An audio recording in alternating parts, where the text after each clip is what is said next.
Who is that magistrate? Who is that judge? Who is that whichsoever, whatsoever, asobola okutekinga that bold decision. Nga minister aganye yena agamba nti nze nkuwadde.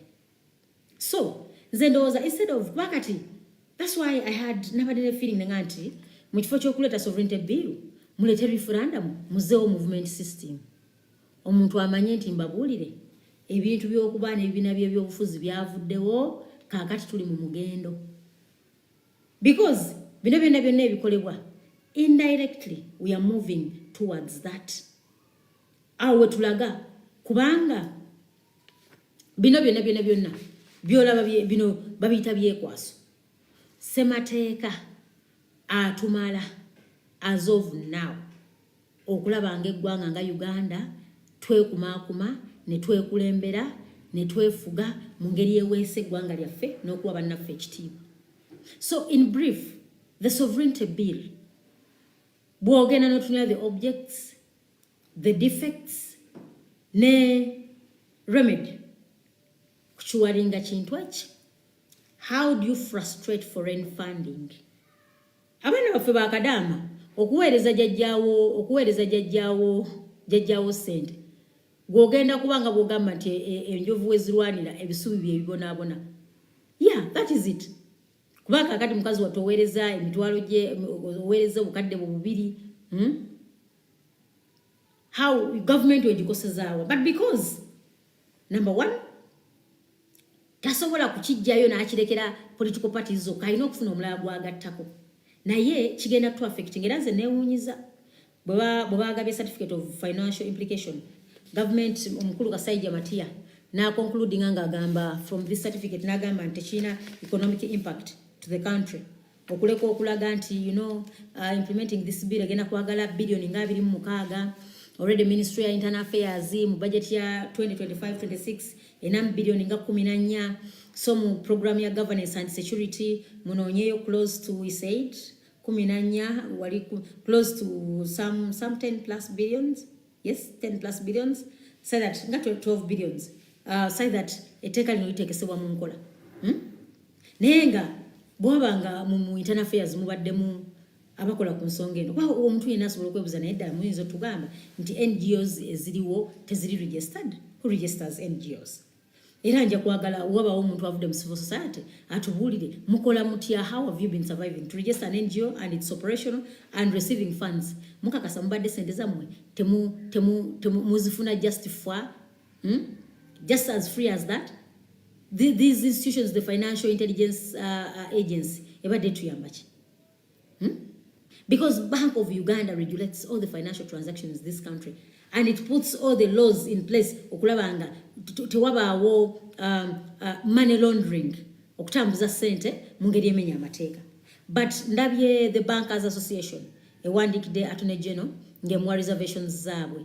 Bo it was about wakati olaba bw'obeera ng'okola mu bank, you become as an employee, you become a foreign agent. Balina okuwandiisa abakozi, banks zirina okuwandiisa abakozi baayo bonna.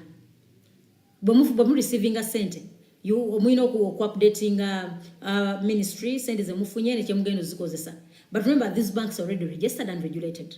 You see? So, bw'obanga you are also a foreign agent, n'abakola they are foreign agents. Bw'oba eyo ebwe lunoza omusango, lawyer agenda okuwoleza wano, lawyer becomes a foreign agent. Naye nga bo bagamba, wano yagambye nti a foreign agent is that. Naye nga bo bagamba, wano yagambye nti a foreign agent.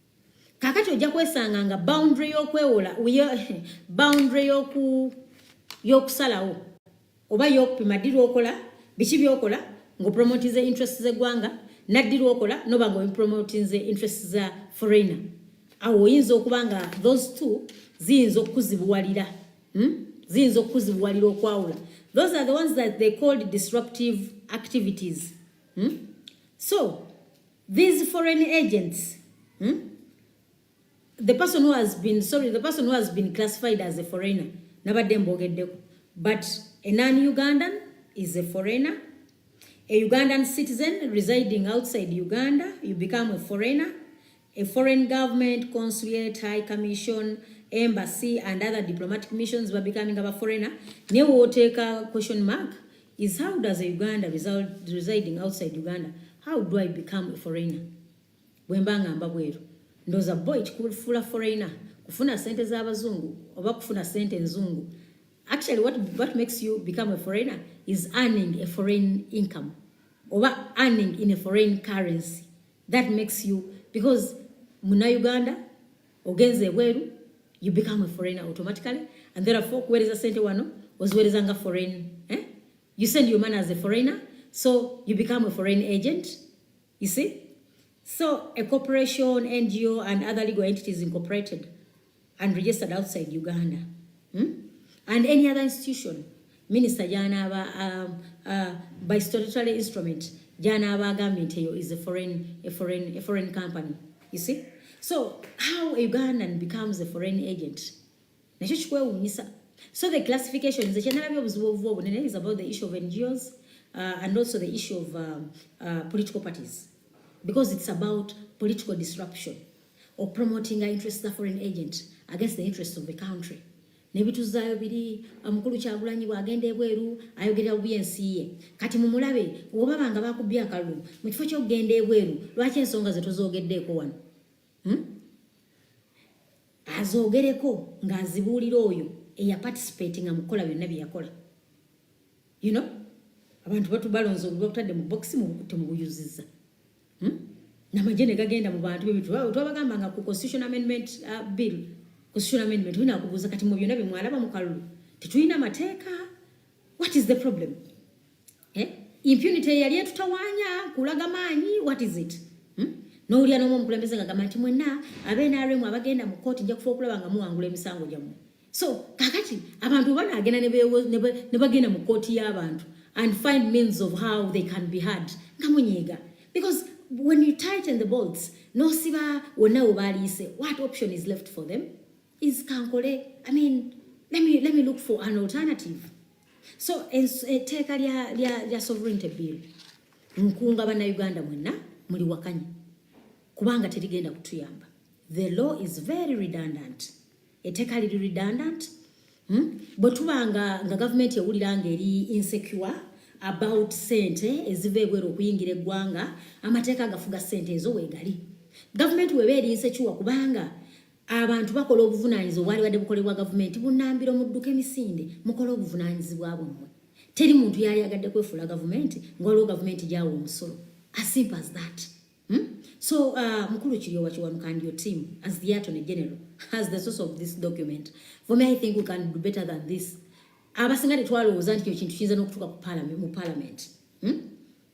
Buli woolaba wootuka ku level ng'abantu bafuuse baabulabe eri eggwanga lyabwe. This institute is simply too much. Could be even that justifies why our leaders are very, very highly protected. Ono alina abasirikale 2, oli alina 3, oli alina 10, Ridika 8. Omuntu bamukuumanga abakuuma omutujju, you a leader, ozze mu bantu b'okulembera, even you cannot safely stay in them. So those are, you know, I think twekube mu torch. Obudde butumalira kukola amateeka aganyigiriza nupu. Mukole ku bintu ebyo bye mulabanga bannayuganda babikayanyeeko. Abantu boogedde ku term limit. Nti bannange, we cannot have the same leader for 40 years. Somebody tells you, no, abantu be bamulonda. But you get to the constitution, n'ogikyusanga bw'oyagala. Somebody asks nti naye bannange, lwaki constitution efuukanga exercise book, you change it anytime you want. Just since egikyusa is parliament. When you go to Kyankwanzi, parliament ng'ogigamba, we have the numbers. Mulina okumanya byaffe bigwera mu caucus. Etteeka bwe liva eri, bwe lijja mu parliament lirina kuyita buyisi. Abagezezaako dduwakanya bakube, beat them, say that etteeka liyita. So it's not that tetulina byakukola. Naye njagala mbabuulire, gana amateeka ge tuyisa mpaawo atali kaaba. And also to remind our leaders, nti kibi nnyo okukolera etteeka ng'olikoledde muntu. Yensonga lwaki we have so many redundant laws in this country. Mujjukira kiri ekiteeka kya Public Management Bill Act, ekyo kya POMA. I mean, very redundant. Who is POMA applicable to? Mwalabeera erya computer misuse, because some people were not happy. Nibaleta etteeka, and eventually it collapsed. Court neri kwashinga. So nze ndowooza mu kifo ky'okumala obudde, there are so many things, tulina challenges nyingi. Gana amataba bino eby'e Kampala bye mulaba abantu abasweepingibwa amataba. Kampala, the ministry, teyina drainage master plan for the entire Kampala metropolitan. They don't have a drainage master plan. They don't have a solid waste master plan for the entire Kampala metropolitan. So tulemereddwa okukola ku nsonga ezisookerwako tutandise okwekwasa abazungu.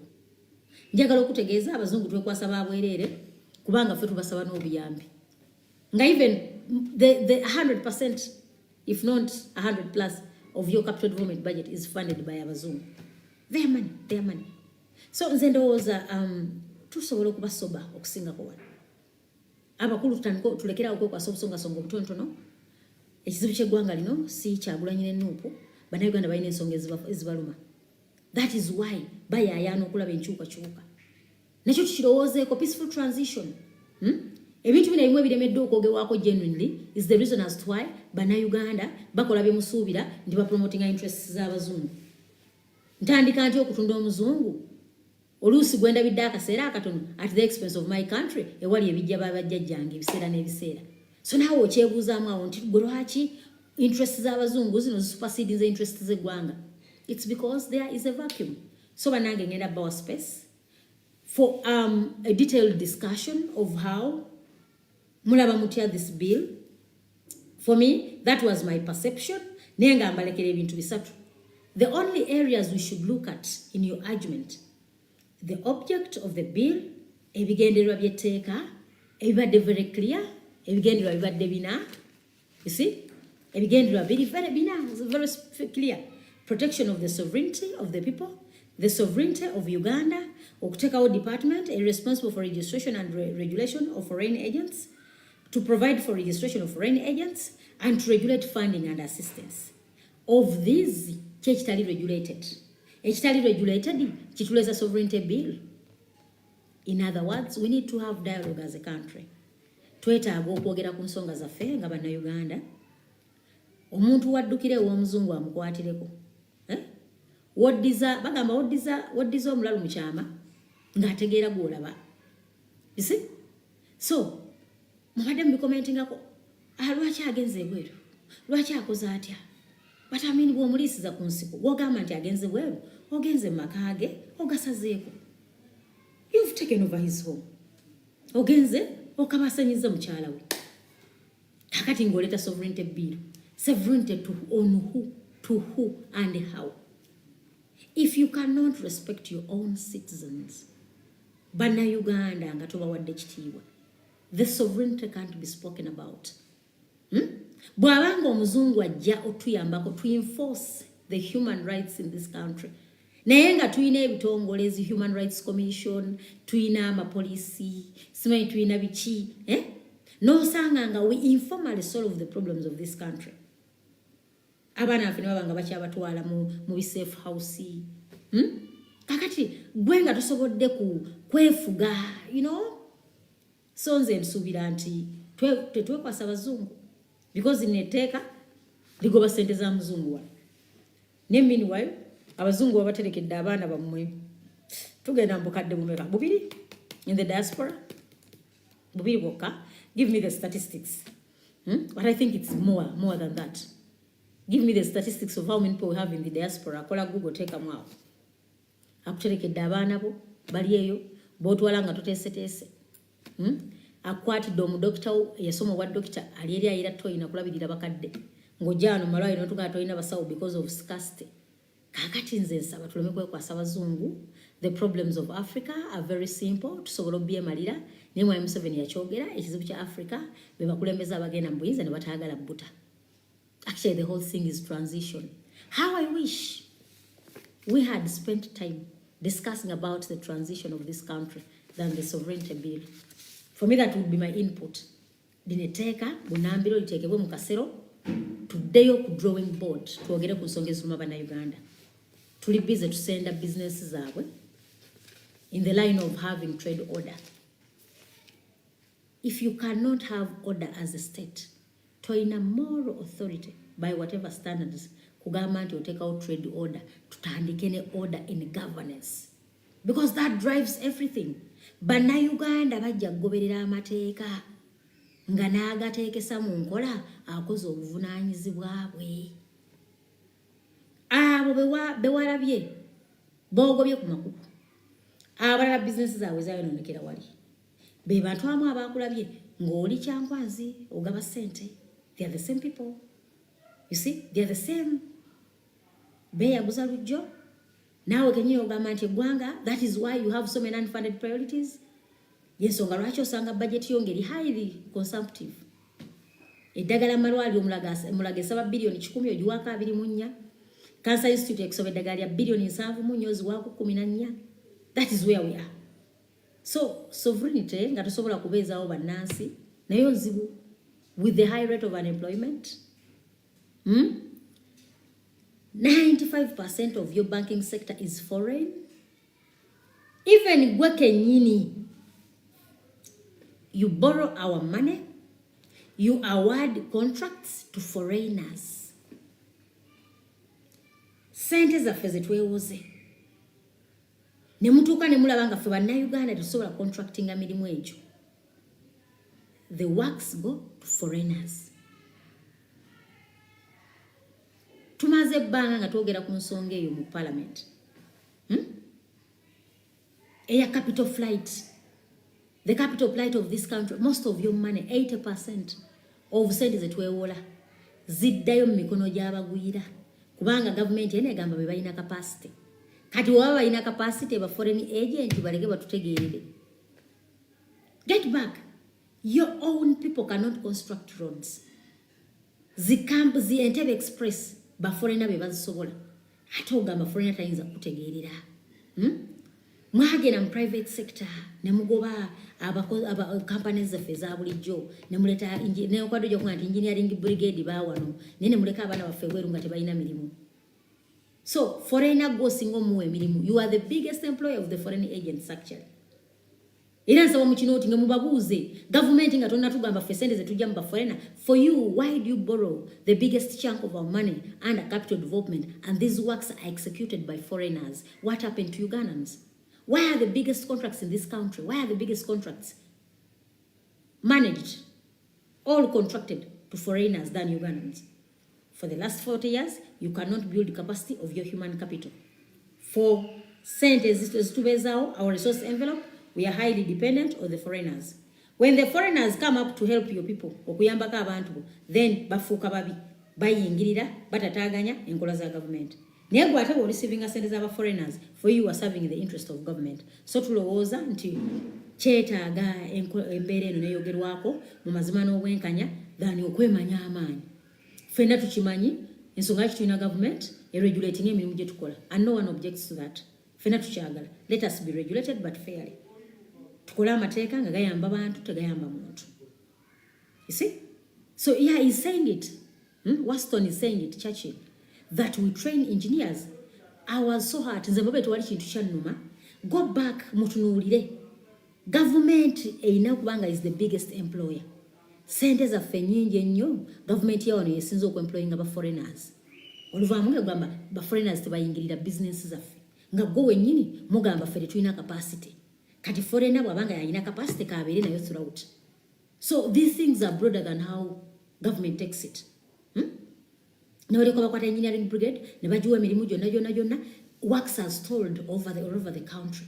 Emirimu gyayimirira. Emirimu gyayimirira ejja engineering brigade, they had letters of credit. Ze sente ze babali balina okukozesa naye ne basereka with BOU nga tebalina bakola mirimu abantu abo. Over 165 billion, even more. So, bino nga tubiyogera government. Let us face the reality. Mwe musinza okupromotinga aba foreigners wano. The very, very government that's speaking about people. Oba kuyamba basi balungi. Bwe bayamba bannansi babi. So, ekituufu kyeki. So, colleagues, I bring you on board. Naye tubeere deliberate. Twogere ku nsonga zaffe. Nga bannayuganda. Nga bannayuganda. Bino bye tukola tubijja mu nsi z'ebweru. Our export capacity is still very low. Engoye buli omu atunule wayambadde kumubeka abambadde eza wano Uganda. Ffenna tuli muz'abazungu. Can you imagine? Anyway, thank you. Kati time naye nsaba bwe tufuna the opportunity to speak to be mindful of some of these our colleagues. Nabo basobole okudiscuss. Ngate tubeere ku mulamwa. Bw'obanga tobaddeeko leka ababaddeko bakole ki? Leka ababaddeko boogere. But the thing is, the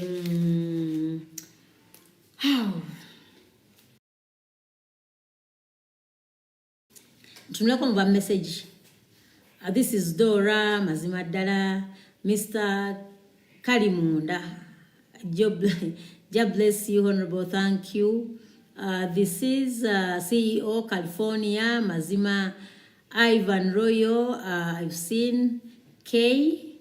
Ronald, Mr. Yeah, I've seen that one.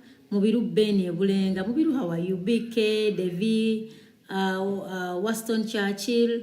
Contracts are given to the Chinese. Sereko Morris. Okay. Banangi. Tuje na ye. Tuwere brief. Say that we Ujakubo tuyambye nnyo to add value to our discussion. Yes, Mubiru Beni. Neyanze Honorable. Erinnya nze Mubiru Beni. Simanyi oba mufuna bulungi. Erinnya nze Mubiru Beni, eddoboozi ly'abavubuka e Bulenga. Ensonga gye ngenda okwogerako, amateeka mangi gakyajja amabi n'okusinga eryo. Kye tulina okuteekako amaanyi nga bannayuganda kulwanirira buwanguzi bwaffe. Kuba bano abasajja balina numbers already, yakulaze nti yabawadde obukadde 100 nti ne wagamba nti parliament eno eriwo naye akwate ssente azigiwe, asobola okuzigiwa buli tteeka lyagala ne likola ki ne liyita. Tulina kulwanira bukulembeze bwa waggulu, ne tulwanirira obuwanguzi bwaffe, ne tweddiza buli kimu kijja kuteera. Naye nsaba Katonda olunaku lumu abantu bano babeerewoko ng'ensi ekyuse, amateeka gano gabeekyusize. Honorable, tukwebaza nnyo nga bannamawogolo ato tuswazizza Mubiru Beni e Bulenga. Nsibuka Kibulala awo. Oh, abechibulala bandabire. Okay, Waston? Yes, good morning, Honorable. This is Waston from Isinjiro. I will just immediately go to the bill you have been talking about, and I will go to what you have been talking about regulating digital. You know, there is one thing our government has not understood, is that the place, because we have 3 institutions and we have the 4th one, what we call fourth estate. We have executive, legislative, judiciary, and the place which is the 4th, to bring accountability. So the government feels that for the last many years, Ugandans were in the dark. And today, they see everything. They see how they are being exposed. You know, and the government never wanted people deep in villages, up country, to know the wrongs they were doing. That's why they are trying to control everything, that people should not see what is happening. We appreciate the good things and the bad things also. We shouldn't show only the good things. That's the most important thing that people should understand. Yes. So this bill came with, it's a political bill. And there is no need to have more laws when we have laws in place already. That's one thing I had wanted to comment about it. Because, for example, you can imagine the demolishing of structures across the country. Some people, if we didn't have this media, we wouldn't know that it can happen in Western Uganda. We would say that it is happening in Central Uganda. But it is happening everywhere, and nobody is safe. The giving out of money in Changwanzi, where a minister said, I quote, this was not government's money, it's president who sold his cows to give us this money. Can you, a Ugandan can't, I calculated last night, I said, okay, 1 cow, it costs 2 million. So he sold how many cows to give money to, that's one thing. And by the way, why should Museveni give MPs money? They are not his sons. They are not his daughters. They work for the government. Why should somebody come in front of the public and say, this money comes from the cows of the president? You see, these are the things they don't want people to see. We see government is doing roads, we are happy. But once we see people also are being tortured, just come with wounds everywhere. Because this country belongs to all Ugandans. It doesn't belong to a group of people. Then on the agents, I will just go on the agents of foreigners. I think these people in NRM, they think that they are living on Mars. But we are living here. Their sons will go outside the country to study. They are the ones who get their children's international jobs. So once they will pass over the border, they will be considered foreigners, or they will have a special status within the law, or they will issue them with diplomatic passports, so we cannot consider them as foreigners. These things, Ugandans shouldn't see it from one side. They should see it the wrong implications that it will have on every Ugandan. Imagine my mom, who stays here in Sinjiro. My brother stays in Qatar. He's going to send money every month. And you are saying, my mom, she should go and register that son X and Y stays as outside the country as a foreign agent. Do they see the implications, economic implications this law will have to Ugandans? Let us just give a scenario. All these people who own Cheyo, if they stop today from sending a single coin in the country, what will happen? I want somebody just to analyze. These 4 million people we have outside the country, we stop them from 1st of May, for example, sending money back home. What will happen? We shouldn't take these things just because these people have stolen billions of money. Now they want just to control everybody because for them they have stolen billions of money. I want to make a small statement. In 2017, President Museveni was addressing Bankers Association, I think in Entebbe. And people are saying, why shouldn't we have a law concerning people who keep money under the bed? And he said, no, that one will it will disorganize the economy. But at the same time now, he's the one coming out and saying, look, we have money coming outside the country. They are disturbing us. This is just the whole confusion. I'm going to stop here for some people to give a submission. But I want just to say the last stop. The foreign aid Museveni is talking about, for us who are just on a certain middle age, in 1996, IMF and World Bank forgave Uganda all the debts they had. 1996, we went on zero debt. 30 years down the road, we are again deep in debts. What's wrong? Why are these people can't think about the future generation who will pay this money? I will stop there. Just to tell Uganda that this bill is going to cause havoc in the country. And the more you push people around against the wall, people may defend themselves in one way or the other. I will stop there. I submit. Thank you. Thank you so much. We are very appreciative of that beautiful submission. User for one. Honorable wasuzote wasibyotya. Yonna birungi omukama akyakuuma.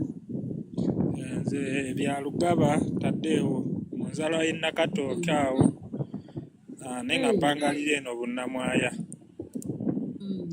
Waston japa microphone yo. Yes. Waston mute yourself. Honorable nze enteesa yange ebadde bweti nsooka kwebaza okusobola okututera wano eddoboozi naffe tusobola nga tuwulikikakoko okuteeseza eggwanga era ekyo nkikwebaliza weebale nnyo weebalire ddala. Honorable ogambye tulwanyise etteeka lino lye baba baagala okuleeta. Honorable nze ekyemmanyi mu 2021 baali baleeta etteeka lyali lyaki abantu bangi babakuba bubi nnyo, abantu bangi bayisibwa bubi mu paalamenti. Kati ate nga paalamenti lye lyandibadde ng'eddoboozi ly'Abannayuganda, ffe Bannayuganda tetulina kye tusobola kukola. Nze Honorable saali wa Mawogole eyo, nenze mu kitundu muno mu Bunnamwaya mwe nali. Honorable nalaba abasajja, nze nali ndi mu mmotoka yange, abasajja ne bava eri nga bajjidde mu pulado ziri ennene nga bawanise emmundu bagenda bakuba waggulu amasasi, abamu ne babakuba amasasi. Honorable tetusobola wadde kulwanyisa tteeka n'eri kusobola kulemesa mwami oyo singa abanga ali agadde oddiyisaawo. Ekyo kyo nkikubuulira. Mmwe mubadde musobola okuwakanyako naye nammwe bennyini baba nga babasobodde obbasuula ku lw'amaanyi gaabwe. Amaanyi gaffe ffe gaatuggwa. Ekyo nkikubuulira. Era nze kye neebaza kintu kiri kimu.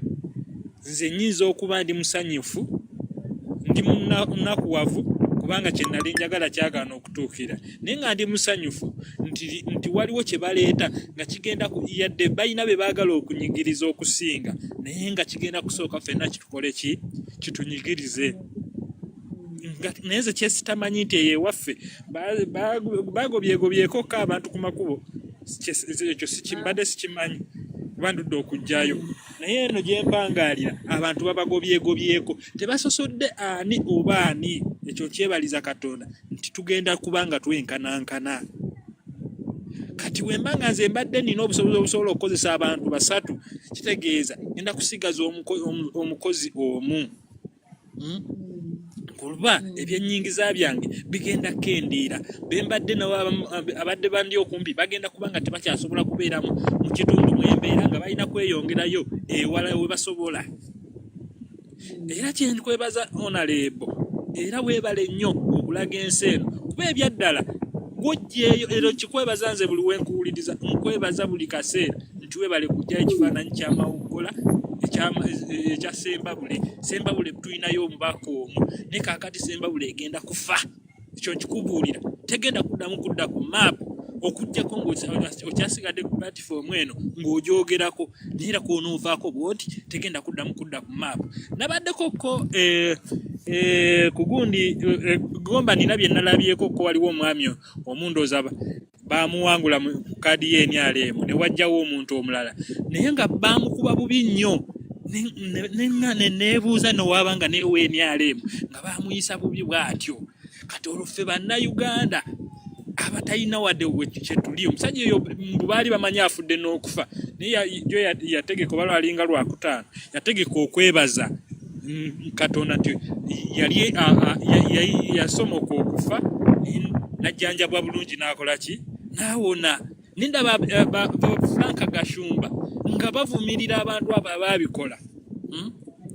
Kitegeeza nti ffe nga ffe tetulina we tuli wadde tetulina kye tusobola kukyusa ku ggwanga lyaffe, okuggyako abasajja abo nga Katonda asazeewo naga nti kino kikome ne bagenda mu mirembe. Naye bwe kiba nga si ekyo bakugenda n'abantu bangi. Nze kyenkubiriza Bannayuganda, obulamu kyekikulu. Ne Honorable nze kyenjagala oba nyinza kusangawa adisiti mbadde njagala nguleyo enkota y'ettooke ngikuleetere nkulabeko. Era oba nyinza kusangawa owa ebyaddala mbadde njagala kuleetera nkota ya ttooke. Naye nkwebaza olw'empisa z'olina. Ekyo nakyogerakokko yeggwe mubaka wekka omu atera okwogera ku Pulezidenti Museveni nti mwami Museveni, naye abasinga boogera bubi yadde tetumwagala. Naye nkwebaza olw'ekitiibwa ky'olina, ne nebaza ne bakadde baabakkuza. Munnaye Mukama akunkuumire. Mwebale nnyo abamaze okwogera mwejjeeyo ku kitimba. Bannaye mwebale. Deo. Good. Honorable wasuza otya osibye otya? Byonna birungi Mukama akyako. Weebale tuweereza Honorable. Kale bambi naawe weebale. Kaakati Honorable nze enteesa yange eri bweti eriemu Honorable Mwami Museveni tewali tteeka lyasobola kuleeta wano ne mugamba nti ffe tulwane oba tukole ki nga yasazeewo lijje liyite ne litayita tekisoboka era amateeka gonna galeese kati olaba lino lye yaleeta eryo balireetaawo kimpukumpuku lino ery'okukozesa abantu ba bulijjo mu kkooti y'amagye ne balireetaawo kimpukumpuku nammwe abasinga babyanguya Honorable Namboza baali bagenze bateese ku tteeka eryo naye ndeeta gye balireeta mu butuufu nga olabira ddala yakiyita mu lujja nawe kennyini nojja n'otuyisizaamu wano etteeka tewali Mwami Museveni tteeka lyayinza kuleeta ng'asazeewo likole ki ligaana okuyita era neero lyennyini lyamaze dda okuyita ligenda kuyita tetulina kyaddikolera naye tuyina kukola ki ensonga eriwo tulina kulwana kukyusa bukulembeze kyekikulu naye ekitali ekyo Honorable simanyi era enteesa yange bwetu bebadde yabufuzi simanyi era enteesa yange bwetu bebadde yabufuzi. Yes, John. John, unmute yourself.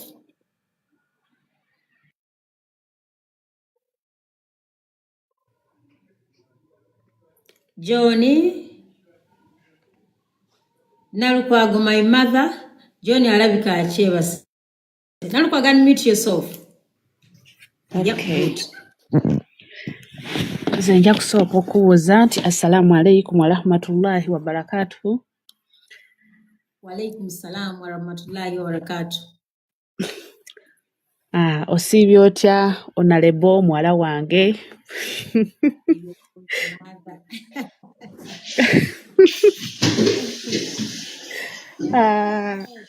Neesiimyeko okwogera naawe. Naye ekituufu kiri nti bannayuganda tuyigeko okwekkiririzaamu nti teri kitasoboka. Wadde Mwami Museveni aleese amateeka mangi galeese naye bammemba ba paalamenti ne bagawakanya era ne gagaana okuyitamu. Tuyigeko okwekkiririzaamu nti teri kitasoboka, buli kintu kyonna kisoboka. Twesige Katonda nti teri kitasoboka. Omanyi naawe Omuganda agamba lubaala embeera. Buli we tubeerawo ne tugamba obulamu bwe bugagga. Bulamu ki nga bakuggyeeko eddembe ly'ery'obuntu? Bulamu ki bw'oyogerako nga omusajja asobola okujja n'akutulugunyiza ewuwo? Obwo bubeera bulamu ki? Obulamu obusooka mu byonna olina okubeera n'eddembe ery'obuntu nga ggwe omuntu ng'osobola okweyimirirawo n'owakanya ekintu. Obwo bwe bulamu obusooka. Etteeka lino bannayuganda tulemeddwa okumanya nti ligenda tufuula abagwira mu nsi eyaffe.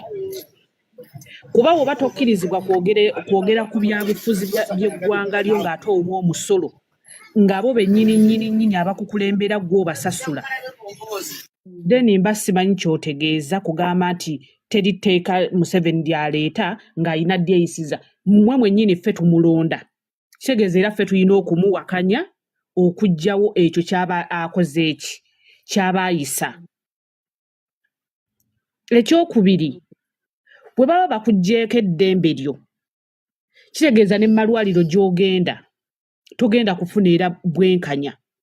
Mu makomera tosuubirayo kufuna bwenkanya kuba olwedde wafuuka dda omugwira mu nsi yo. Tuyimirire tuwakanye etteeka lino, tuyambeko bammemba ba paalamenti be twasindika okutukiikirira bakole ogwabwe nga bali mu paalamenti, naffe tukole ogwaffe nga bannansi. Majority weenayitirirwa obungi eri amaloboozi ag'abantu ne bammemba ba paalamenti eryo etteeka kkirizagana terigenda kuyita. Kuba ajja kulaba talina kyasigazizza. Ffe nnyini ffe twamulonda era ffe nnyini ffe tulina okumuggyako. Agenda kufuga ki? Agenda kufuga nsolo? Tagenda kufuga nsolo, agenda kufuga abantu era agenda kufuga ffe nnyini. nsolo ki gy'ogenda okutulugunya n'embwa yennyini w'ogitulugunya ennyo efuna obukambwe n'ekwerumira ggwe mwennyini. Honorable ye nteesa yange sijja kufuuka mulungi omu naye nga nkwebazizza omwana wange ow'obuwala. Thank you so much, mother. Ekyo bane bwe tubagamba tulwanire wamu, tetubagamba genda ku street.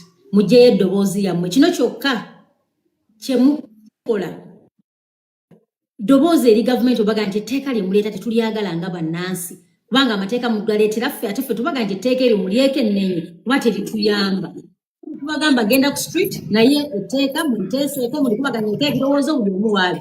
Yes, John? Madam Namugga nkwebaza emirimu gy'okoledde ku flo ya paliamenti ebbanga ly'obaddeyo n'obeeramu ensimbu. So Kyagulanyi alina bye yatugamba pulezidenti waffe obeerangamu ensimbu n'onywerera ku ki ku mazima.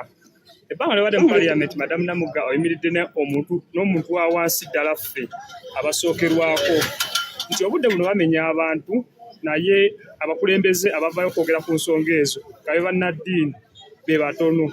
Kyova neebaza nnyo Honorable Nakimuli nti yavuddeyo n'ayogera wakati mu konferensi y'abantu nga batudde ku mazaalibwa ga Ssaabasajja n'agamba bannaddiini mubutudde okwogera ku nsonga zino bwe muzoogerako bajja bamma emmotoka naye nga siveya okugaana okwogera ku nsonga ezirujikiriza omuntu ddala wa wansi naddala ffe abasookerwako basenza abantu okuva ku muntu asookerwako. Omutembeeyi si kibi kubeera mutembeeyi oba si kikolimo naye mubategeterekedde ki okulabika nga bakola ki baweereza abantu buli wala soko gyogula kubanga omutembeeyi yennyini yagenda n'asuubula ebintu mu dduuka si yabijja e China oba si yabijja e Dubai naye asuubula busuubuzi ku maduuka agali mu kibuga najja nabituusa kufa abantu bawansi abatasobodde kugenda mu kibuga. Wakati obudde buno n'ogenda mu kibuga n'opaakinga nti ogenda ogula empale emu bagenda kukwata bodaboda bagenda gikwata bakugyeko wakati w'emitwalo 15 ku 10 ogenze gula empeera ya mitwalo emeka 3 ekitasoboka. Naye nkwebaza okuyimirira ku mazima n'onywerera ku mazima era nkusaba osigale ng'oweereza eggwanga Uganda y'enteesa yange. Thank you, Justin.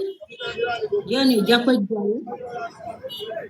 Justin, unmute yourself.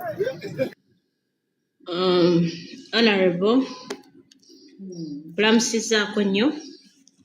Nsooka okwebaza nti weebale nnyo kukkiriza n'ojja n'otukyalirako nga ffe abakata chapter ne Gulf nga ekitole. Nga abakulembeze on behalf of Kata chapter tuli basiimu nnyo tweyanziza nnyo nnyo abatweyanzeege. Tojjanga okwo n'olulala kolanga bw'otyo ne bwe wabeerangayo ebirala byonna yadde nga biki we shall always welcome you with open hands. Tweyanzeege. Moving forward, njagala kutandikirako ku kino ki bill, the protection of the sovereignty bill. Madam Namugga, tukkirize tutigaane nti eggwanga erifaananako nga Uganda nga lisinga kujja ssente zaalyo mu kye tuyita service sector. Service sector ntegeeza ki? Ntegeeza nti we tugenda mu by'obulimi as of now bibwa gavumenti eno 21%. Bwe tugenda mu industry wamu ne manufacturing nti constituting 15%.